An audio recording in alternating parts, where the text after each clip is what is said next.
Imagine a people whose roots go back over 140,000 years.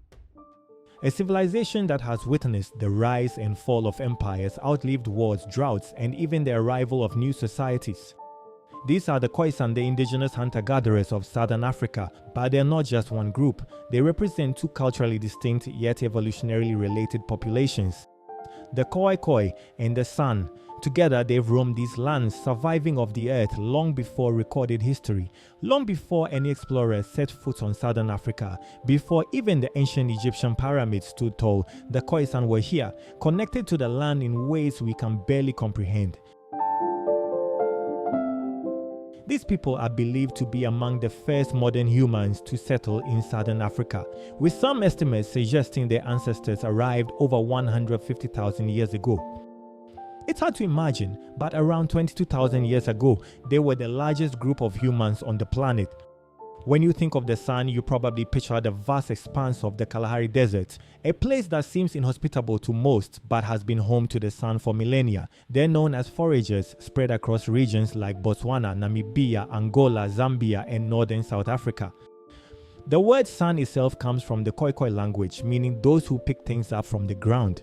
It wasn't meant to define an ethnicity, but rather a way of life, one that revolved around hunting, gathering, and surviving without the reliance on livestock or agriculture. What really sets the Khoisan apart beyond their strength is their language, one of the most complex and ancient in the world.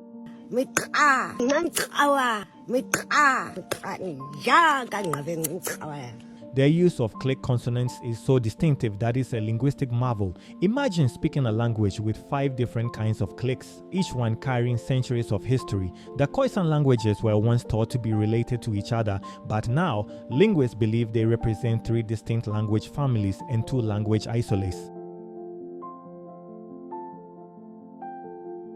Some experts even suggest that the number of clicks in a language might indicate its age. The more clicks, the older the language, and no language has more clicks than the Khoisan languages.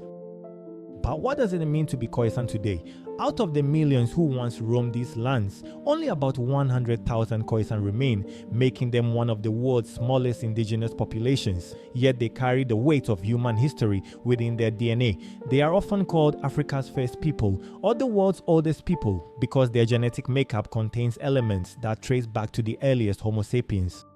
The story of the Khoisan goes beyond just history. It's about human survival. Genetic studies suggest their ancestors migrated to southern Africa from East or Central Africa before 150,000 years ago. By the time of the mega drought, around 130,000 years ago, there were already 2 distinct population clusters in Africa. One of these groups became the ancestors of the Khoisan, while the other remained in Central and Eastern Africa, giving rise to the rest of humanity. But the Khoisan are more than just a relic of the past. They've mastered the art of survival, particularly in some of the harshest environments on Earth.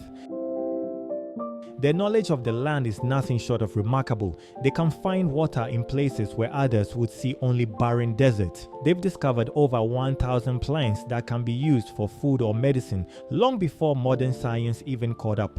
One of these plants, a type of cactus used by the Khoisan to suppress hunger and boost energy, is now being used in contemporary weight loss treatments. Imagine having this kind of knowledge passed down through generations, unbroken for tens of thousands of years.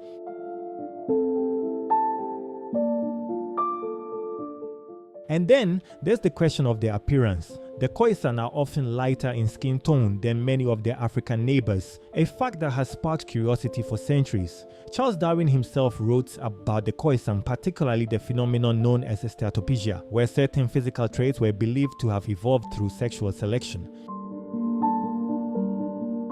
Seen primarily in females, this characteristic of projecting body parts fascinated 19th century scientists. Yet despite these differences, the Khoisan have no European or Asian DNA. In fact, their lineage predates any migration out of Africa.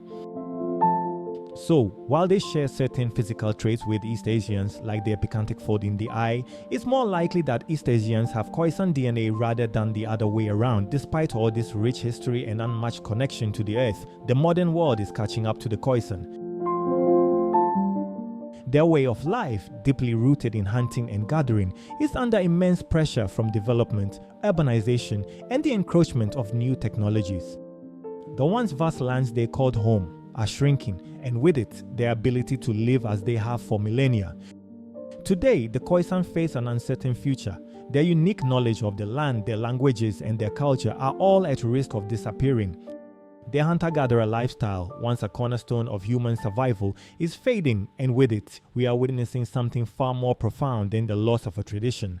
We're witnessing the slow disappearance of an ancient connection to the earth, a way of life that predates civilization as we know it. What we're seeing now isn't just the end of a chapter in their story, it's the closing of an entire book in human history. The Khoisan represent one of the last living links to humanity's earliest days, a time when survival meant harmony with nature, not mastery over it. And as their world fades, so too does a part of our collective human heritage.